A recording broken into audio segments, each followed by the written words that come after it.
So I'll bail out and I'll leave it with you, Andrew.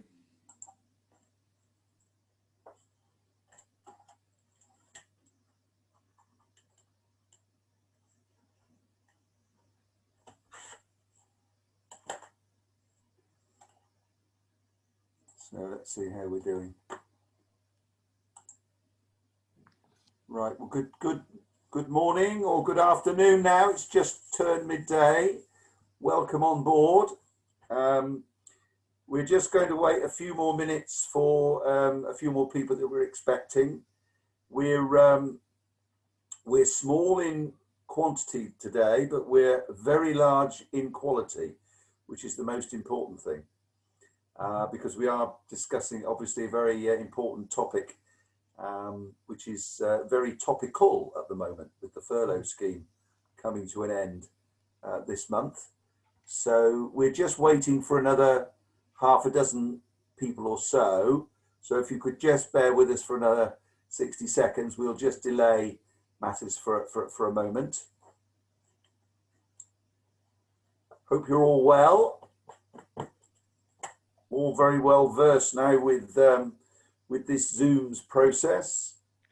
Because we are a small number today, what we've decided to do is, rather than do it through the Q&A button at the bottom of the screen, we thought we'd bring people on screen, either via the camera or not, as you wish, and we bring you into play and answer questions through your own questioning, if that's okay with you.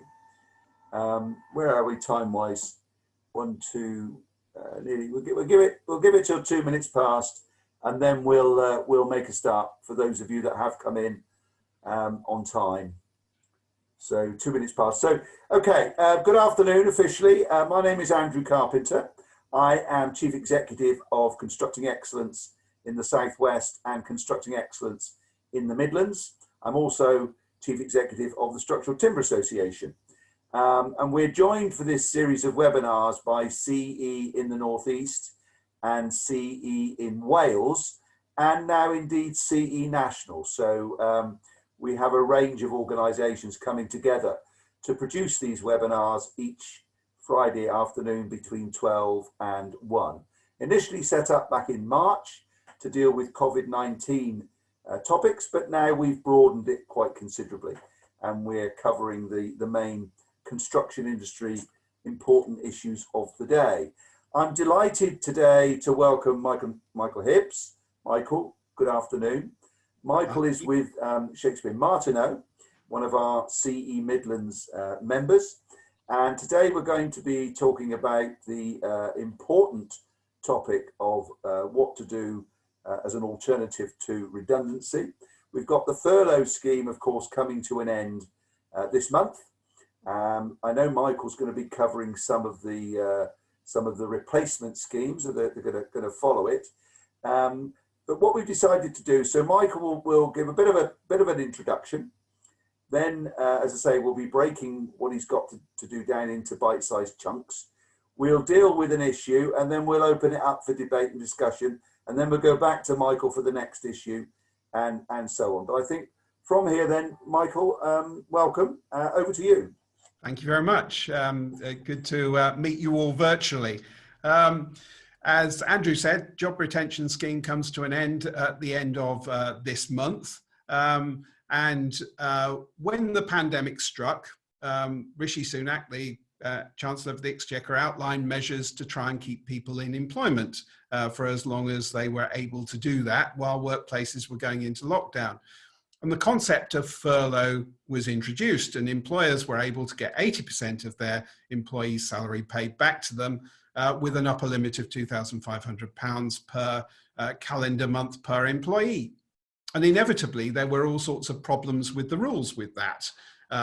And they had to be developed over a period of time, but eventually we got it confirmed that employers could be paid for their employees while they were giving them notice for redundancy, providing that the employees' wages were topped up to 100%, so to full pay.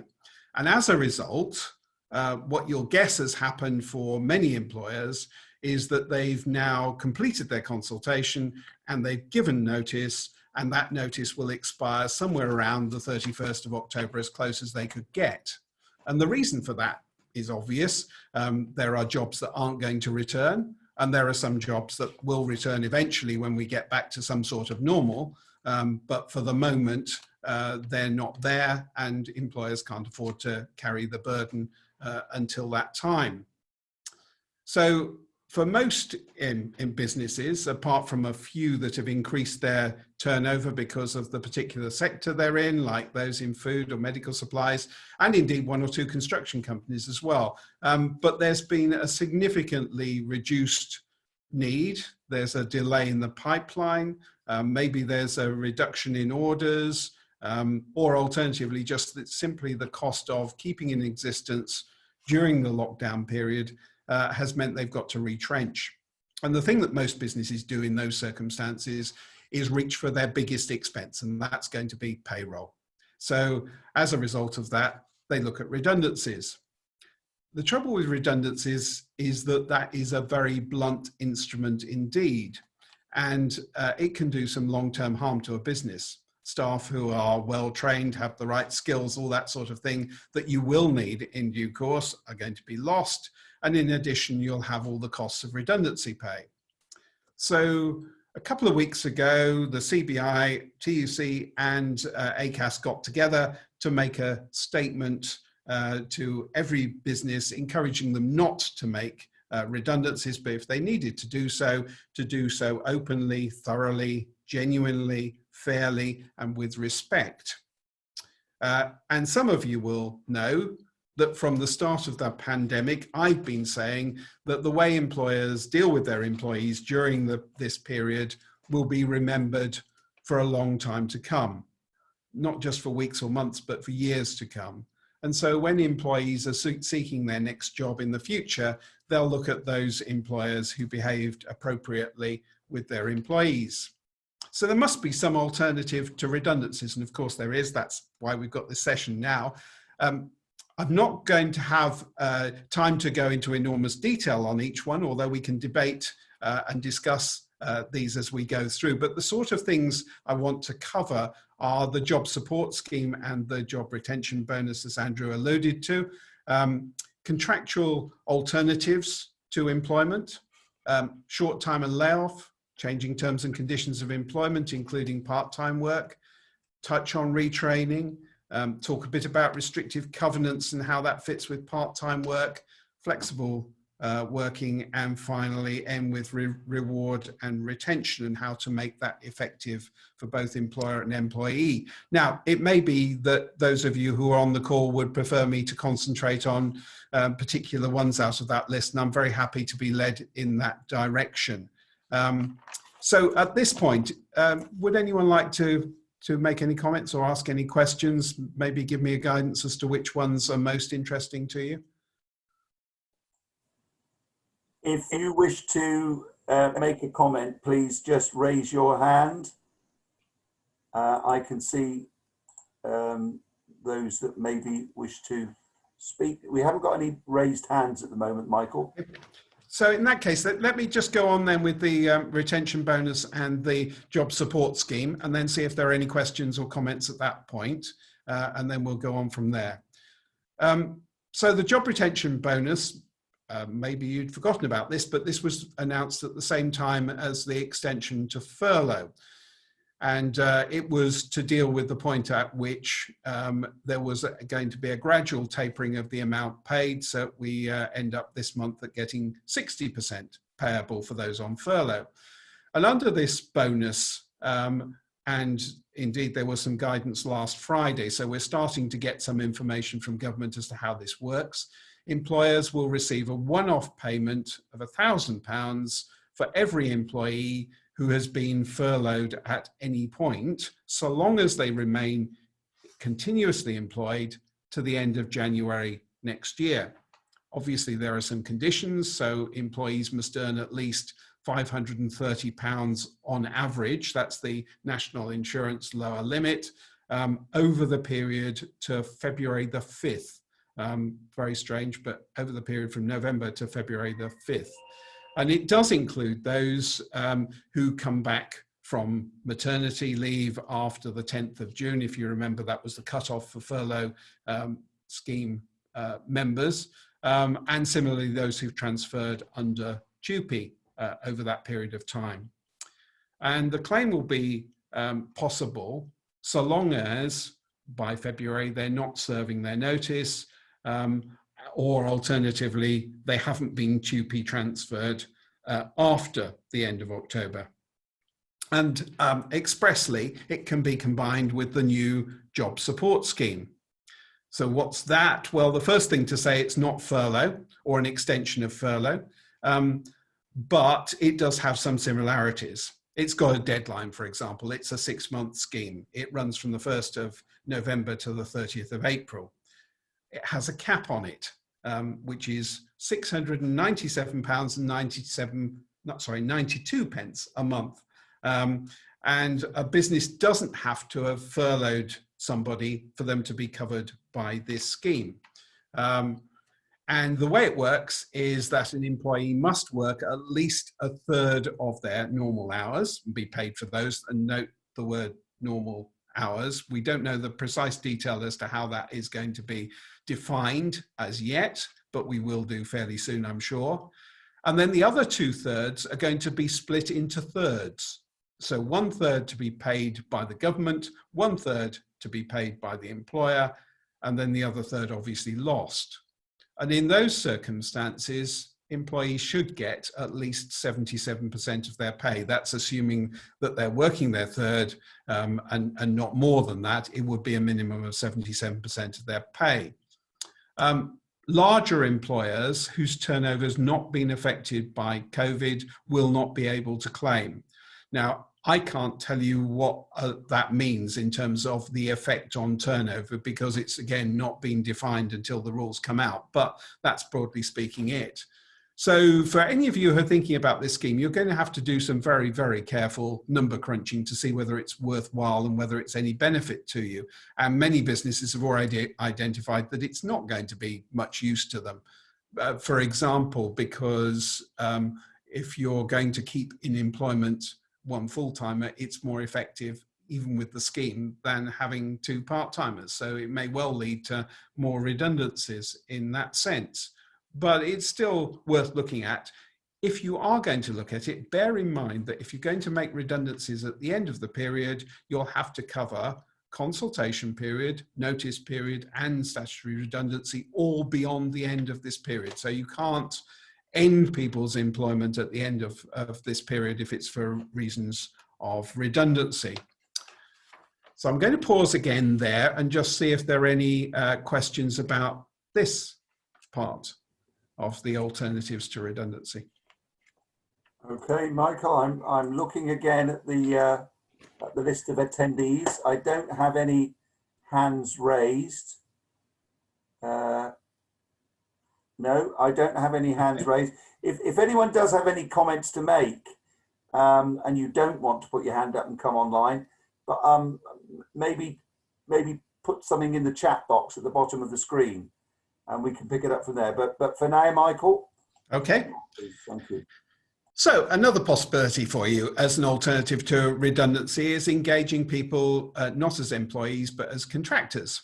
And obviously all the usual tests for whether somebody is an employee or a contractor need to be looked at, but engaging with people on that basis protects you from risk of unfair dismissal claims, for example. And that's all very well when you're engaging with somebody new, but what about some people who are existing employees and you want them to become contractors? Well, clearly you need to have some kind of termination, and the best termination of employment would be by consent.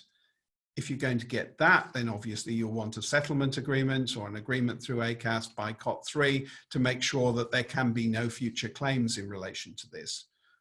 But sometimes that will be attractive to some people. They would like the freedom to be able to send somebody else in their place, the opportunity to work for other employers at the same time, for example. And you will all know this because your industry is full of people doing all sorts of contracting roles. And it may well be that that's quite attractive for people at the moment if their jobs are less certain. It's not going to be an alternative for everybody by any means, but it'll be an alternative for some. Again, we'll pause a moment or two before I look at layoff and short time. Okay, I've still got, I've got a, yeah, no, I've only got at the moment, Michael, a bit of chat from my colleague Howard. Okay. So I think it's a clean bill of health for you again. Okay, so what we call time lost, so layoff and short time. When the pandemic started, loads of employers reached for their contracts of employment to see whether they could lay people off or put them on short time working, only to find that they hadn't got such a clause in their contract of employment. Generally, those clauses were features particularly of manufacturing. They didn't appear in just about every sector somewhere or other, but they were common in manufacturing. And the clauses allow employers to take advantage of some statutory provisions which keep employees as employees, but allow the employer to lay them off for a period of time, or alternatively put them on half-time work or less than half-time work for a period of time with a promise of work at the end of that. And the only payment that had to be made during that time is a statutory guarantee payment, which currently is £30 a day, £150 in 3 months maximum. So it's a very small payment indeed. The rules do provide for employees to be able to challenge the employer and ask for their redundancy payment, but equally an employer can then serve a counter notice. And I'm not going to go into all the details of all of that at the moment, but it is an option where, for example, you've got a site that you're due to be working on and that gets delayed by some weeks. To be able to lay off your employees and then re-employ them when the work is available might be an attractive route to look at. But obviously you'll need a clause in the contract of employment, or you'll need to agree it with the employees. And that kind of neatly brings me on to changing terms and conditions of employment. So if you don't mind, I'll just finish that bit and then we'll pause again if anyone has questions at that stage. So that I've done a separate webinar on changing terms and conditions of employment. So if anyone wants to go to the Shakespeare Martineau site and see SHMA on demand pages, you'll find that I've done a webinar there on it. But in simple terms, and it isn't simple, it is quite complicated to change terms and conditions of employment. It's a contract. So you generally will want consent to that. And for larger employers, if you've got 20 or more employees that you're going to change their terms and conditions of in one establishment, then you'll need to consult collectively. So that's either with the trade union, or if you haven't got one, with elected representatives.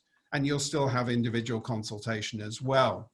It's worth checking whether you've got a flexibility clause in your contract, because that might help you if the changes are fairly minor. But if that's not possible, and despite all your persuasive arguments, people still don't agree, you can give notice to terminate and re-employ them on the new contractual terms, re-engage them. You'll need some sound business reasons, and you'll also, if you're a sensible employer, you'll want to have a look at the effect on the employees. So how they will be affected if you do change their terms and conditions. And it's generally a lot easier to make this work if most of the employees agree and consent, and there's only a few who don't.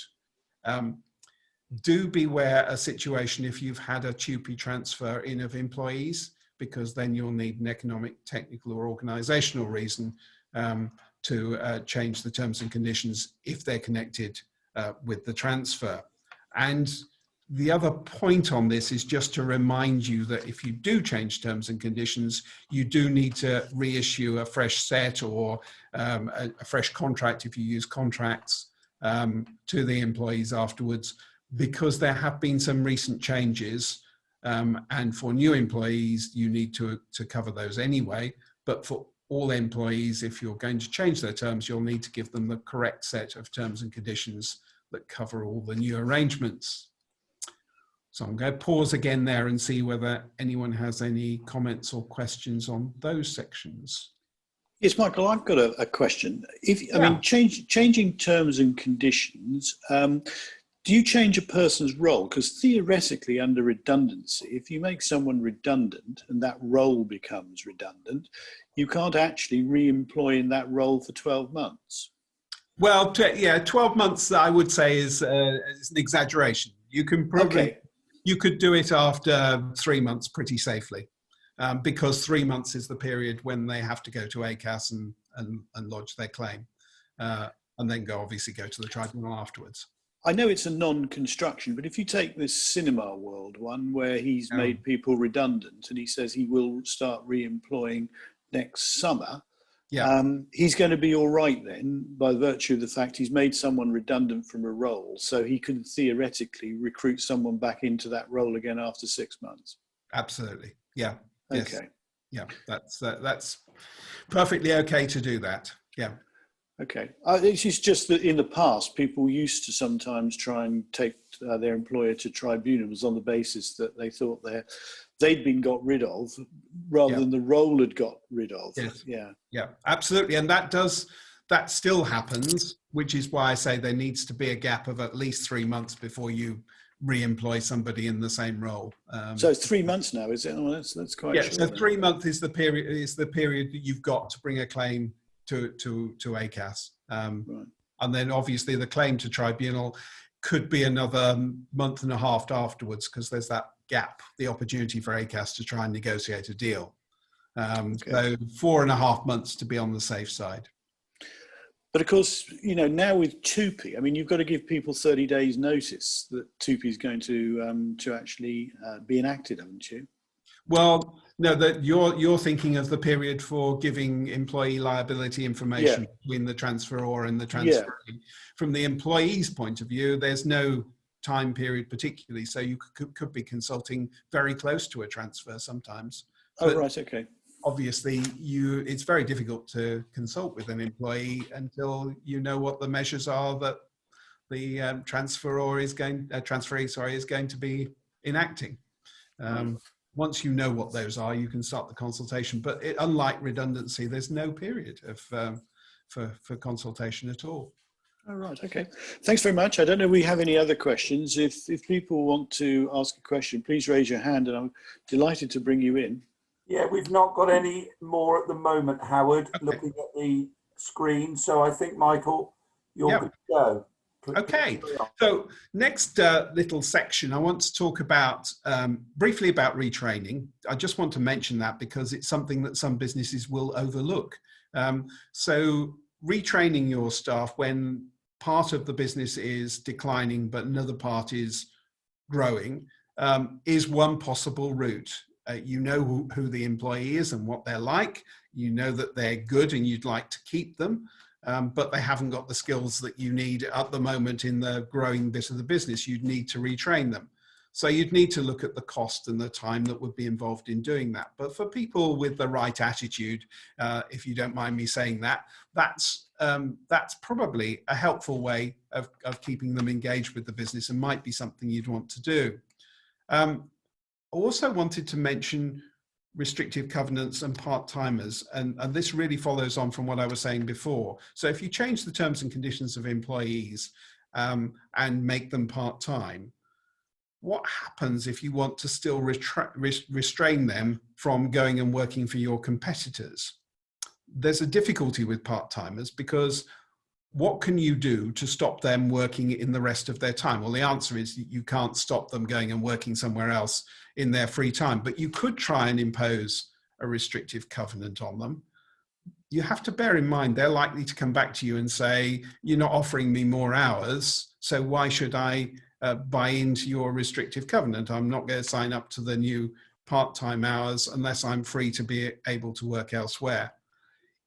If you draft the restrictive covenant narrowly, then they may well sign up.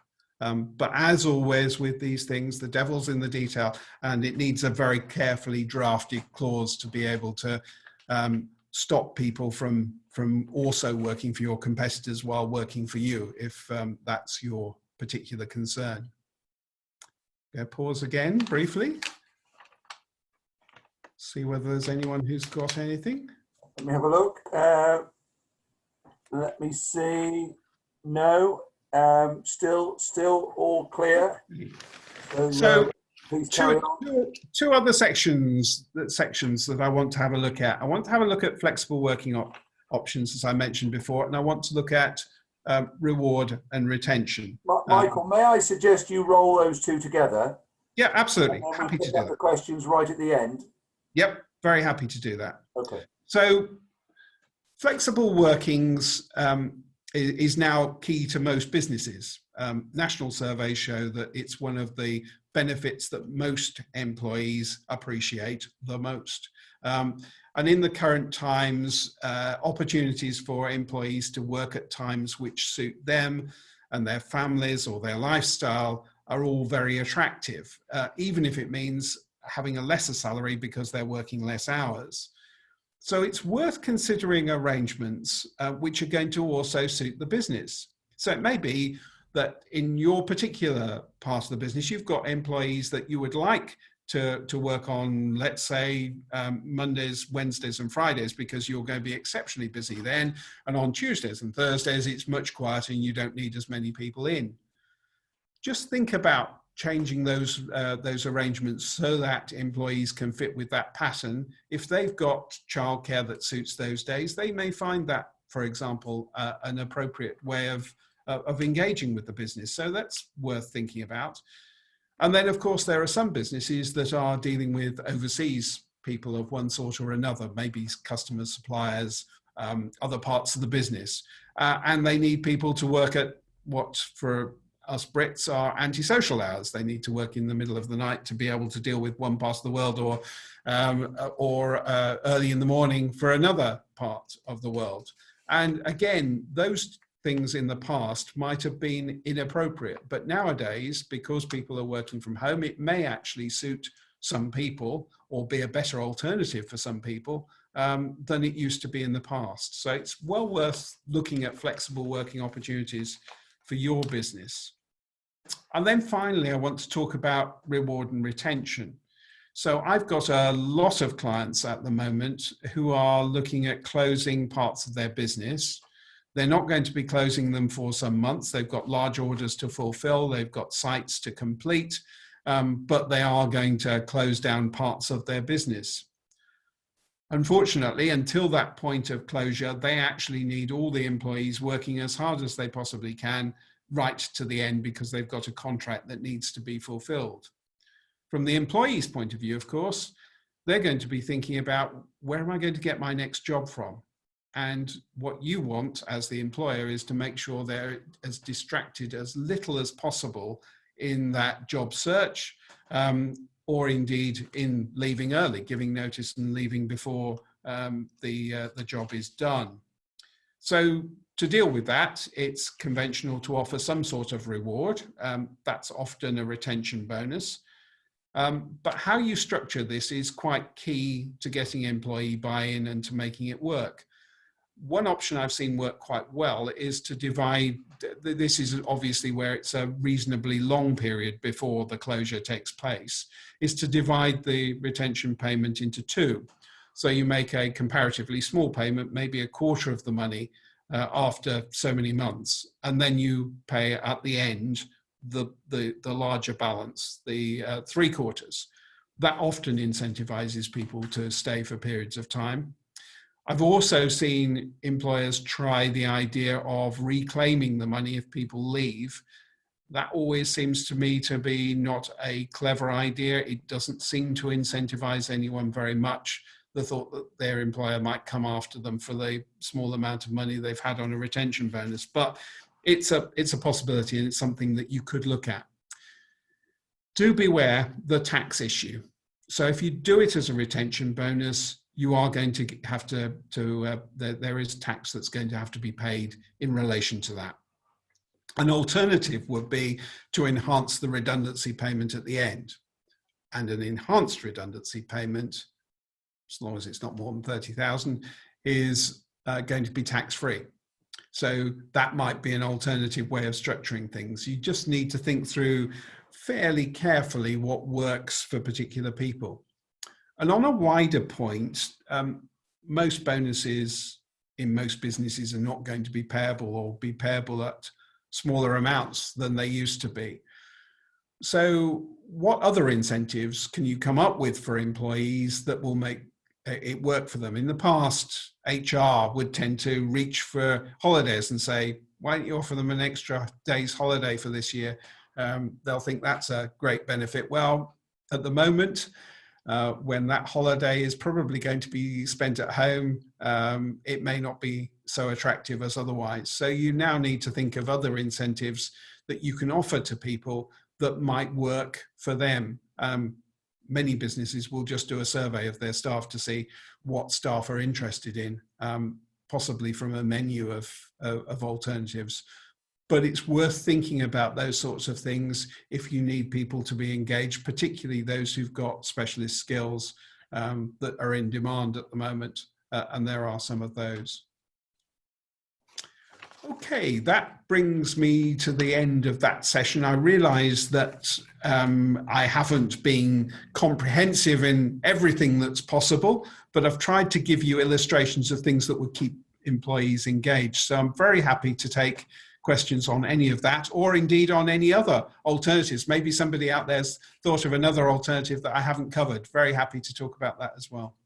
Well, Michael, thank you very much for giving of your time and expertise over the last half hour. We have got an opportunity, we have got time for any comments or questions that the audience may have. So I'm just looking at the Q&A box, which I did say not to use, but if you're feeling a little bit nervous about maybe coming on the screen, by all means do pop a question in the Q&A box, because my original intention was to maybe open up all the cameras and get a debate and discussion going on, but we're not getting some comments and questions back, so maybe that wasn't such a good idea on my part. So if you've got any questions, use the Q&A box, please do, or indeed use the chat box, because at the moment there's nothing coming in. While we wait, Michael, for Andrew, just yes, to interrupt, we have a hand came up from Owen, so I've opened Owen Benyon's. Oh right, okay, I missed that. I beg your pardon. So he can join us on screen as well. Over to you, Owen. There you go. Thank you. Thanks Owen. a lot.